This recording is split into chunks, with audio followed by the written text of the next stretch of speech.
ಸಂದೇಶ್ ಪ್ರಭು ನ್ಯೂಸ್ಗೆ ಸ್ವಾಗತ. ಸಿಆರ್ಡಿ ಸಂಸ್ಥೆಯ ಸಿಇಆರ್ಡಿ ಸೊಸೈಟಿ ಹಿರಿಯ ಪ್ರಾಥಮಿಕ ಶಾಲೆ ಬಾಡ್ ತಾಲೂಕಾ ಹುಕ್ಕೇರಿ ಜಿಲ್ಲಾ ಬೆಳಗಾವಿ ಇದರ ವಾರ್ಷಿಕ ಸ್ನೇಹ ಸಮ್ಮೇಳನ ಜ್ಞಾನ ಸ್ಪಂದನ 2025-26 ಕಾರ್ಯಕ್ರಮ ಇತ್ತೀಚೆಗೆ ಜರುಗಿತು. ಕಾರ್ಯಕ್ರಮದ ದಿವ್ಯ ಸಾನ್ನಿಧ್ಯ ಪರಮ ಪೂಜ್ಯ ಶ್ರೀ ಅಭಿನವ ಶ್ರೀ ಮಂಜುನಾಥ್ ಸ್ವಾಮೀಜಿ ಕ್ಯಾರ್ಗುಡ್ ಹುಕ್ಕೇರಿ ಇವರು ವಹಿಸಿ ಆಶೀರ್ವಚನ ನೀಡಿದರು. ಕಾರ್ಯಕ್ರಮದ ಅಧ್ಯಕ್ಷತೆ ಶ್ರೀ ರಾಜು ಅಪ್ಪ ಹಿಂಗಲಜೆ, ಅಧ್ಯಕ್ಷರು, ಗ್ರಾಮ ಪಂಚಾಯತ್ ಬಾಡ್ ಅಧ್ಯಕ್ಷರು ಹಾಗೂ ಸಿಆರ್ಡಿ ಸಂಸ್ಥೆಯ ಅಧ್ಯಕ್ಷರು. ಮುಖ್ಯ ಅತಿಥಿಗಳಾಗಿ ಸನ್ಮಾನ್ಯ ಶ್ರೀ ರಮೇಶ್ ವಿ ಕತ್ತಿ ಮಾಜಿ ಸಂಸದರು ಹಾಗೂ ಬಿಡಿಸಿಸಿ ಬ್ಯಾಂಕ್ ನಿರ್ದೇಶಕರು, ಅದೇ ರೀತಿ ಮಹಾವೀರ್ ನಿಲಜ್ಗಿ ಅಧ್ಯಕ್ಷರು, ದಿ ಹುಕ್ಕೇರಿ ಗ್ರಾಮೀಣ ವಿದ್ಯುತ್ ಸಹಕಾರಿ ಸಂಘ ಹುಕ್ಕೇರಿ, ಲಕ್ಷ್ಮಣರಾವ್ ಉರ್ಫ್ ಅಜಿತ್ ಮುನ್ನೋಳಿ ಉಪಾಧ್ಯಕ್ಷರು, ದಿ ಹುಕ್ಕೇರಿ ಗ್ರಾಮೀಣ ವಿದ್ಯುತ್ ಸಹಕಾರಿ ಸಂಘ ಹುಕ್ಕೇರಿ, ಅದೇ ರೀತಿ ಶ್ರೀಮಂತ್ ಸನ್ನಾಯ್ಕ್ ನಿರ್ದೇಶಕರು, ದಿ ಗ್ರಾಮೀಣ ಹುಕ್ಕೇರಿ ವಿದ್ಯುತ್ ಸಹಕಾರಿ ಸಂಘ ಹುಕ್ಕೇರಿ, ಕನಗಲ ಪಿಕೆಪಿಎಸ್ ಅಧ್ಯಕ್ಷರು ಅಶೋಕ್ ಹಿರೇಕೊಡಿ, ರೈತ ಸಂಘ ಹಾಗೂ ಹಸಿರು ಸೇನೆ ಅಧ್ಯಕ್ಷರು ಪ್ರಕಾಶ್ ಪಾಟೀಲ್, ಸುನೀಲ್ ಅಣ್ಣ ಪರ್ವತರಾವ್, ನಂದು ಮುಡ್ಸೆ, ವಿರೂಪಾಕ್ಷ ಮಗ್ದೂಮ್, ಶಿವಾನಂದ್ ಅಲ್ಲೂರೆ ಇವರು ವೇದಿಕೆ ಮೇಲೆ ಆಸೀನರಾಗಿದ್ದರು. ಕಾರ್ಯಕ್ರಮ ಫೋಟೋ ಪೂಜೆಯೊಂದಿಗೆ ಹಾಗೂ ಸಸಿಗೆ ನೀರು ಹಾಕುವ ಮೂಲಕ ಕಾರ್ಯಕ್ರಮಕ್ಕೆ ಚಾಲನೆ ನೀಡಲಾಯಿತು.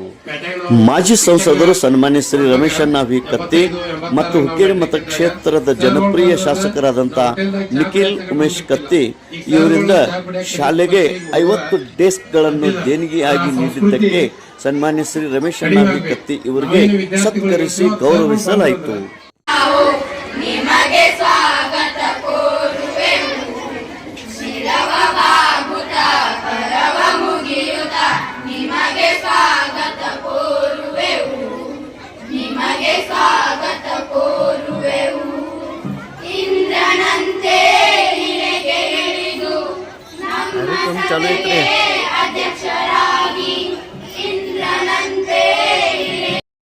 ನಮ್ಮ ದೇಶಕ್ಕೆ ಅವಶ್ಯಕತೆ ಇದ್ದಾರೆ ಅಷ್ಟ ಪರಿಪೂರ್ಣವಾಗಿ ಇವತ್ತು ಪರಮೇಶ್ವರ್ಗೆ ಹೆಂಗ ಮೂರನೇ ಕಣ್ಣೈತಿ ಹಂಗ ಶಿಕ್ಷಣ ಅನ್ನೋದು ನಮ್ಮ ದೇಶದ ಮೂರನೇ ಕಣ್ಣು ಅನ್ನುವಂಥ ಮಾತನ್ನು ಇವತ್ತು ದಿವಸ ನಾವು ಹೇಳ್ಬೇಕಾಗ್ತದೆ. ಯಾಕಂದ್ರೆ ಇವತ್ತು ನಾನು ಸಣ್ಣಾಗಿ ನಂಗೆ ತಿಳಿದಾಗ ಏನ್ ಮೈಂಡ್ ಬಿಟ್ಟು ಗೊತ್ತಿಲ್ಲ, ಈಗೇನು ನಾ ಮಾತಾಡಕತ್ತ ನೀವು ಕೇಳಾಕತ್ತೀರಿ ಹೇಳಾಕತ್ತಿದ್ರಿ, ಇದೆಲ್ಲ ಶಿಕ್ಷಣದಿಂದ ಬಂದದ್ದು. ಮತ್ತು ನಾವು ಸಮಾಜದಲ್ಲಿ ಶಿಕ್ಷಣದ ವಿಷಯದ ಬಗ್ಗೆ ಚರ್ಚೆ ಮಾಡುವ ಮುಖಾಂತರ ನಮ್ಮ ಮನೆಯ ಮಕ್ಕಳನ್ನ, ಹೆಣ್ಮಕ್ಳು ಗಂಡು ಮಕ್ಕಳನ್ನ ವ್ಯವಸ್ಥಿತವಾಗಿ ಶಿಕ್ಷಣ ಕೊಡದೆ ಹೋದ್ರೆ ಅವರನ್ನ ಹೆತ್ತು ನಾವು ತಪ್ಪು ಮಾಡ್ದಂಗೆ ಆಗ್ತದೆ. ಈಗಿನ ದಿನಮಾನದಾಗ ನಾವು ಹೆತ್ತಂತ ಮಕ್ಕಳಿಗೆ ಶಿಕ್ಷಣವನ್ನ ಕೊಡದೆ ಹೋದರೆ ಆ ಮಕ್ಕಳನ್ನ ಹೆತ್ತಂತ ತಂದೆ ತಾಯಿ ಹೆತ್ತು ಅವ್ರನ್ನ ತಪ್ಪು ಮಾಡ್ದಂಗೆ ಆಗ್ತದೆ. ನಾಳೆ ಅವರ ಜೀವನದಾಗ ಏನಾದರೂ ಒಂದು ಪರಿಸ್ಥಿತಿ ಧೈರ್ಯ ಇರ್ತದೆ. ಒಂದ್ ವೇಳೆ ಶಿಕ್ಷಣ ಇಲ್ಲದವಂಗ ಒಂದು ಕಠಿಣ ಪರಿಸ್ಥಿತಿ ನನ್ನ ಜೀವನದಾಗ ಬಂತು ಅಂದ್ರೆ ಅವನು ಯಾವುದೋ ಕಾರಣಕ್ಕೆ ಶರಣಾಗುವಂತ ಪರಿಸ್ಥಿತಿ ಬರ್ತದ, ಅಥವಾ ಅವನ ತಲೆ ಓಡಾಕಿಲ್ಲ, ಅಥವಾ ಸಾವಿಗಂಜುವಂತ ಪರಿಸ್ಥಿತಿ ನಿರ್ಮಾಣ ಆಗ್ತದೆ. ಶಿಕ್ಷಣ ಯಾವ ಒಂದು ಧೈರ್ಯನ ಕೊಡ್ತದ, ಶಿಕ್ಷಣ, ಪುಸ್ತಕ ಮತ್ತು ಒಬ್ಬ ಗೆಳೆಯ. ಶಿಕ್ಷಣ, ಪುಸ್ತಕ, ಒಬ್ಬ ಗೆಳೆಯ, ಮೂರೂ ಜನ ನಮಗೆ ಧೈರ್ಯವನ್ನು ಕೊಡುವಂತ ವಸ್ತುಗಳು.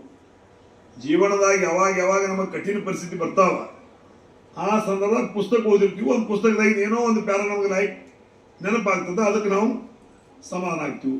ಪ್ರಸ್ತುತ ಸಾಲಿನಲ್ಲಿ ಕನಗಲ ಕ್ಲಸ್ಟರ್ ಮಟ್ಟದಲ್ಲಿ 1ನೇ ತರಗತಿಗೆ ಅತಿ ಹೆಚ್ಚು ಮಕ್ಕಳ ಪ್ರವೇಶ ಪಡೆಯುವುದು ಒಂದು ಸಂತಸದ ವಿಷಯ.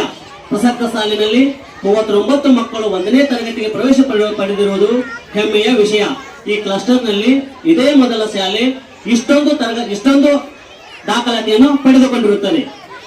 ಹಾಗೆಯೇ 2025-26 ಸಾಲಿನ ಪ್ರತಿಭಾ ಕಾರಂಜಿಯಲ್ಲಿ ಭಾಗವಹಿಸಿದ 24 ಇವೆಂಟ್ಗಳಲ್ಲಿ 22 ಮಕ್ಕಳು ಪ್ರಶಸ್ತಿಯನ್ನು ಪಡೆದರು. ಇದು ಕೂಡ ನಮ್ಮ ಕ್ಲಸ್ಟರ್ನಲ್ಲಿ ಅತಿ ಹೆಚ್ಚು ಪ್ರಶಸ್ತಿ ಪಡೆದ ಶಾಲೆ. ಅಧ್ಯಕ್ಷರಾದ ರಾಜಣ್ಣ ಇಂಗ್ಲೇಜ್ ಅವರು ಮತ್ತು ಅವರ ಎಲ್ಲ ತಂಡದವರಿಗೂ ಮೊಟ್ಟ ಮೊದಲಿಗೆ ನಾನು ಅನಂತ ಕೃತಜ್ಞತೆಯನ್ನು ಹೇಳಕ್ಕೆ ಇಚ್ಛಪಡ್ತೀನಿ. ಯಾಕಂದ್ರೆ ಈಗಿನ ಒಂದು ವಿಶೇಷವಾದ ವಾತಾವರಣದಲ್ಲಿ ಈಗಿನ ಒಂದು ಕಾನೂನುಗಳಲ್ಲಿ ಕಾನೂನು ಹೇಳೋರಿಗೆ ಒಂದು ಕಾಯ್ದೆ ಇರ್ತದೆ, ನಮ್ಮ ಖಾಸಗಿ ಶಿಕ್ಷಣ ಸಂಸ್ಥೆದವ್ರಿಗೆ ಒಂದು ಕಾಯ್ದೆ ಇರ್ತದೆ. ಯಾಕಂದ್ರೆ ಅವರಲ್ಲಿ ಏನು ಇದ್ರು ಭೀ ನಡೀತದೆ, ಇದ್ದು ಭೀ ನಡೀತದೆ. ಆದರೆ ಖಾಸಗಿ ಶಿಕ್ಷಣ ಸಂಸ್ಥೆಯಲ್ಲಿ ಸಾಕಷ್ಟು ಒಂದು ತೊಂದರೆಗಳನ್ನು ಅನುಭವಿಸುವಂತ ಪರಿಸ್ಥಿತಿ ಇದೆ. ಆದ್ದರಿಂದ ಇದನ್ನು ಬಿಟ್ಟು ಬಿಡದೆ ನಡೆಸಿಕೊಂಡು ಬರ್ತಿದ್ದಕ್ಕಾಗಿ ನಾನು ಅವರಿಗೆ ಅಭಿನಂದನೆಯನ್ನು ಹೇಳಕ್ಕೆ ಇಚ್ಛೆ ಪಡ್ತೀನಿ. ಇಲ್ಲಿ ಖಾಸಗಿ ಶಿಕ್ಷಣ ಸಂಸ್ಥೆಯವರು ತಮ್ಮ ಮಕ್ಕಳನ್ನ ಉನ್ನತ ಮಟ್ಟದ ವಿದ್ಯಾಭ್ಯಾಸವನ್ನ ಏನು ಆಡಳಿತ ಮಂಡಳಿ ಇರ್ಬೋದು, ಶಿಕ್ಷಕರಿರ್ಬೋದು, ನಿಸ್ವಾರ್ಥ ಸೇವೆಯಿಂದ ಸಲ್ಲಿಸ್ತಾರೆ. ಅವ್ರಿಗೇನು ಅಪೇಕ್ಷೆ ಇರುವುದಿಲ್ಲ. ಶಿಕ್ಷಕರಿಗೆ ಏನು ತಮ್ಮ ಮಕ್ಕಳ ನಾಳೆ ವಿದ್ಯಾವಂತರಾದ್ಮೇಲೆ ಇಂಜಿನಿಯರ್ ಆಗ್ತಾರೋ, ಡಾಕ್ಟರ್ ಆಗ್ತಾರೋ, ಅಥವಾ ಮತ್ತೇನೇನೋ ಆಗ್ತಾರೆ. ಆದ್ರೆ ಅದೆಲ್ಲ ಅವ್ರವ್ರ ಮನೆಗೆ ಅವರ ಕುಟುಂಬಕ್ಕೆ ಆಸರೆ ಆಗ್ತಾರೆ ಹೊರತಾಗಿ ಕಲಿಸಿದಂತ ಶಿಕ್ಷಕರಿಗೆ ಏನಿರ್ತದ ಅಂದ್ರೆ ಅವರಿಗೆ ನಾಳೆ ಅವರು ವಿದ್ಯಾರ್ಥಿಗಳು ದೊಡ್ಡವರಾದ ನಂತರ ಅವರಿಗೆ ಶಿಕ್ಷಕರಿಗೆ ಅಥವಾ ಏನು ಒಂದು ಗೌರವ ಸಿಗ್ತದಲ್ಲ, ನಮ್ಮ ಕಲಿಸಿದ ಶಿಕ್ಷಕರು ಇವರು, ನಮಗೆ ಗಣಿತ ಕಲಿಸಿದ ಶಿಕ್ಷಕರು ಇವರು, ನಮಗೆ ವಿಜ್ಞಾನ ಕಲಿಸಿದ ಶಿಕ್ಷಕರು ಅಥವಾ ವಿಷಯವಾರು ಶಿಕ್ಷಕರು, ಆ ಒಂದು ಗೌರವ ಮಾತ್ರ ಶಿಕ್ಷಕರಿಗೆ ಉಳಿತದ. ಹೇಳಬೇಕಾಗಿತ್ತು ಎಲ್ಲ ನಮ್ಮ ಮುಖ್ಯಾಧ್ಯಾಪಕರು ಹೇಳಿದ್ದಾರೆ. ಈಗ ನಮ್ಮ ಅಜ್ಜವರ ಮಾತುಗಳನ್ನ ಈ ಶಿಕ್ಷಣದ ಸಲುವಾಗಿ 12 ಮಾತುಗಳನ್ನ ಕೇಳಲು ತಾವೆಲ್ಲರೂ ಶಾಂತ ರೀತಿಯಿಂದ ಕೂತ್ಕೊಂಡು ಕೇಳಬೇಕಂತ ವಿನಂತಿಸುತ್ತಾ ನಾನು 12 ಮಾತನ್ನ ಮುಗಿಸ್ತೇನೆ. ನಮ್ಮ ಮಾತು ಕೇಳಕ್ಕಂತೂ ನಿಮಗೆ ಮುಖದೊಳಗೆ ಖುಷಿ ಇಲ್ಲ ಅನ್ನೋದು ಗೊತ್ತಾಗಿದೆ. ಕಾರಣ ಮರುಭೂಮಿಯಲ್ಲಿರುವುದು ಒಂಟೆ, ದೇವಳಗ ರಾತ್ರಿ 9 ಗಂಟೆಗೆ ಬರುವುದು ಹೀಗೂ ಉಂಟೆ. ನಿಮ್ಮ ಮಕ್ಕಳು ವೇದಿಕೆ ಮೇಲೆ ಕುಣಿಯುವಾಗ ಅಭಿನವ ಶ್ರೀಗಳ ಮಾತು ಕೇಳುವುದು ಉಂಟೆ ಅಂತಕ್ಕಂಥ ಮಾತನ್ನು ನಾನು ಅರ್ಥ ಮಾಡ್ಕೊಂಡಿದ್ದೇನೆ. ಹಾಗಾಗಿ ಹೆಚ್ಚಿಗೆ ಮಾತನಾಡದೆ ಒಂದೆರಡು ಮಾತು, 2 ಬಿಂದುಗಳನ್ನ ಹಂಚಿಕೊಂಡು ನಾನು ಕೈ ಬಿಟ್ಟುಕೊಳ್ತೀನಿ. ಏನಿಲ್ಲ, ಈ ಒಂದು ಶಿಕ್ಷಣ ಸಂಸ್ಥೆ ಅಂತಂದ್ರೆ ಇದು ನಾವೇ ನಮ್ಮ ಮಕ್ಕಳಿಗೋಸ್ಕರ ಉಜ್ವಲದ ಭವಿಷ್ಯಕ್ಕಾಗಿ ಹಿಡಿದಿರ್ತಕ್ಕಂಥ ಕೈಗನ್ನಡಿ. ಈ ಕನ್ನಡಿಗೆ ಧೂಳು ಬೀಳಬಾರದು ಅಂತಂದ್ರೆ ಸದಾಕಾಲ ಅದನ್ನ ಪಾಲಿಶ್ ಮಾಡಬೇಕು, ಒರೆಸ್ತಾ ಇರಬೇಕು, ಕ್ಲೀನ್ ಮಾಡ್ತಾ ಇರಬೇಕು, ಸ್ವಚ್ಛಗೊಳಿಸ್ತಾ ಇರಬೇಕು. ಇದರ ಅರ್ಥ ದೇಣಿಗೆ, ದಾನ, ಸಹಕಾರ, ಸಹಾಯ ಮತ್ತು ಆಡಳಿತ ಮಂಡಳಿಯೊಂದಿಗೆ ಸದಾಕಾಲ ಗ್ರಾಮಸ್ಥರು ಒಂದು ಒಳ್ಳೆಯ ಚಿಂತನ ಮಂಥನದ ಕಾರ್ಯಕ್ರಮಗಳು ಹಮ್ಮಿಕೊಂಡು ಚಿಕ್ಕದಾದ್ರೂ ಕೂಡ ಚೊಕ್ಕದಾಗಿ 250 ಮಕ್ಕಳಿಗೆ ಒಂದು ಶಿಕ್ಷಣವನ್ನ ಕೊಡ್ತಕ್ಕಂಥ, ವ್ಯಾಸಂಗ ಮಾಡ್ತಕ್ಕಂಥ ಈ ಒಂದು ಶಾಲೆ ನಮ್ಮದು ಅನ್ನೋ ಅಭಿಮಾನ ಮೊದಲು ನಮ್ಮೊಳಗೆ ಹುಟ್ಟುಕೊಳ್ಬೇಕು. ನಮ್ಮದಂತೆ ಯಾವಾಗ ಬರ್ತದೆಯೋ ಆ ಕ್ಷಣಕ್ಕೆ ಆ ಶಿಕ್ಷಣ ಸಂಸ್ಥೆ ಗುಡಿಸಿಲಲ್ಲಿದ್ರೂ ಕೂಡ ಜ್ಞಾನ ಅರಮನೆಯೊಳಗೂ ಕೂಡ ಬಿತ್ತರಿಸ್ತಕ್ಕಂಥ ವ್ಯವಸ್ಥೆ ನಿರ್ಮಾಣ ಆಗ್ತದೆ.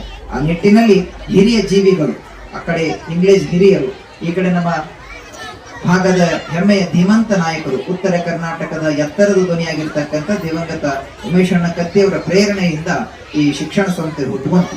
ಇವತ್ತು ನಮ್ಮ ಶಿಕ್ಷಕರು ಹೇಳುವಾಗ ಬೇರೆ ಬೇರೆ ಗ್ರಾಮಸ್ಥರು ಹಾತೊರಿತಾ ಇದ್ದಾರೆ ಅಡ್ಮಿಷನ್ಗಾಗಿ. ಆದರೆ ಬಸ್ಸಿನ ವ್ಯವಸ್ಥೆ ಇಲ್ಲದೆ ಇರುವುದರಿಂದ ಮುಂದಿನ ವರ್ಷ ಜಾಯಿನ್ ಮಾಡ್ಕೊಳ್ತೀವಿ ಅಂತ. ಹಾಗಾಗಿ ಗ್ರಾಮಸ್ಥರು ಈ ಕಡೆ ಲಕ್ಷ್ಯ ಕೊಡಬೇಕು. ಈ ಶಾಲೆಗೆ ಯಾವ ರೀತಿ ಕುಂದು ಕೊರತೆಗಳಿದ್ದಾವೆ ಅದನ್ನು ಸ್ವಲ್ಪ ಮನಗಂಡು ಎಷ್ಟಾಗುತ್ತೋ ಅಷ್ಟು ಸಾಧ್ಯದ ಸಹಾಯದ ಕೈ ಚಾಚಿದ್ರಿ ಅಂತಂದ್ರೆ ನೂತನವಾಗಿ 1 ಅಥವಾ 2 ಬಸ್ಗಳನ್ನ ಈ ಶಾಲೆ ಖರೀದಿ ಮಾಡಿ ಕೊಟ್ರೆ ಮತ್ತೆ 20 ರಿಂದ 30 ಹಳ್ಳಿ ಮಕ್ಕಳು ಈ ಶಾಲೆಯನ್ನ ಕಲಿತಕ್ಕಂಥ ವ್ಯವಸ್ಥೆ ನಿರ್ಮಾಣ ಆಗ್ತದೆ. ಒಟ್ಟಾರೆಯಾಗಿ ಇದು ನಮ್ದು ಇರ್ತಕ್ಕಂಥ ಅಭಿಮಾನ ಹುಟ್ಟುಕೊಳ್ಬೇಕು. ಮತ್ತು ಇನ್ನು ಮಕ್ಕಳಿಗಾಗಿ ಅಂತಂದ್ರೆ 1ರಿಂದ UKG to 7th ವರೆಗೂ ಇಲ್ಲಿ ಶಿಕ್ಷಣ ನಡೀತಾ ಇದೆ. ಪ್ರಾಥಮಿಕ, ಪೂರ್ವ ಪ್ರಾಥಮಿಕ, ಪ್ರೌಢಶಾಲೆ. ಸೊ ಹಾಗಾಗಿ ಪಾಲಕರ ಗಮನ ಯಾವ ರೀತಿ ಇರಬೇಕು.